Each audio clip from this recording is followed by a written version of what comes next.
வணக்கம். நான் சத்யவர்ஷா. இந்திய அரசியலமைப்பு ஆலோசகராக பணியாற்றி வருகின்றேன். அனைத்திந்திய அண்ணா திராவிட முன்னேற்றக் கழகத்தின் தேர்தல் அறிக்கை 241 நகர்ப்புறங்களில் நடுத்தர வர்க்க குடும்பங்களுக்கு நியாயமான வாடகையில் வீடு கிடைப்பதில் உள்ள சிரமங்களை கருத்தில் கொண்டு சென்னை, கோவை, மதுரை, திருச்சி, சேலம் போன்ற பெருநகரங்களில் அரசு தனியாகவோ அல்லது தனியாருடன் கூட்டமைத்து அடுக்குமாடி வீடுகள் கட்டி நியாயமான வாடகையில் அத்தகைய குடும்பங்களுக்கு வாடகை வீடுகள் கிடைக்க வழிவகை செய்யப்படும்.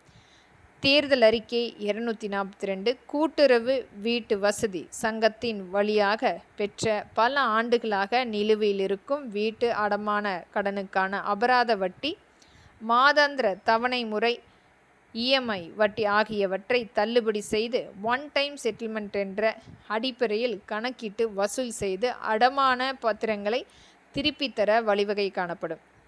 தேர்தல் அறிக்கை 243 குடிசை மாற்று வாரியத்தால் கட்டப்பட்ட குடியிருப்புகளில் 1985ஆம் ஆண்டிலிருந்து குடியிருந்து வருபவர்களுக்கு அரசாணை எண் 804/93 படி வழங்கப்பட வேண்டிய நிலுவையில் உள்ள கிரய பத்திரங்களை உரியவர்களுக்கே வழங்க நடவடிக்கை எடுக்கப்பட்டு குடியிருப்பவர்களின் உரிமம் உறுதி செய்யப்படும்.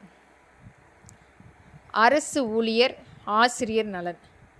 தேர்தல் அறிக்கை 244 பங்களிப்பு ஓய்வூதிய திட்டம் மற்றும் தற்போது விடியா திமுக அரசு அறிவித்துள்ள உறுதியளிக்கப்பட்ட ஓய்வூதிய திட்டம் ஆகியவற்றில் அரசு ஊழியர்கள், ஆசிரியர்கள் சங்கங்கள் உட்பட அனைத்து சங்கங்களின் கோரிக்கைகளையும் பரிசீலித்து தேவையான திருத்தங்கள் மேற்கொள்ளப்பட்டு ஓய்வூதிய திட்டம் சீரமைக்கப்படும்.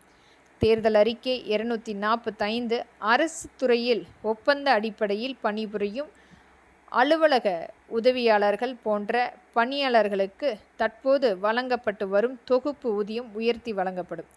தேர்தல் அறிக்கை 246 அங்கீகரிக்கப்பட்ட சங்கங்களின் பிரதிநிதிகளுடன் அமைச்சர்கள் மற்றும் அதிகாரிகள் அடங்கிய குடிமை பணியாளர்கள் கூட்டு மன்ற கூட்டம் ஆண்டுக்கு 2 முறை நடத்தப்பட்டு அரசு அலுவலர்கள் மற்றும் ஆசிரியர்களின் கோரிக்கைகளுக்கு அவ்வப்போது தீர்வு காணப்படும்.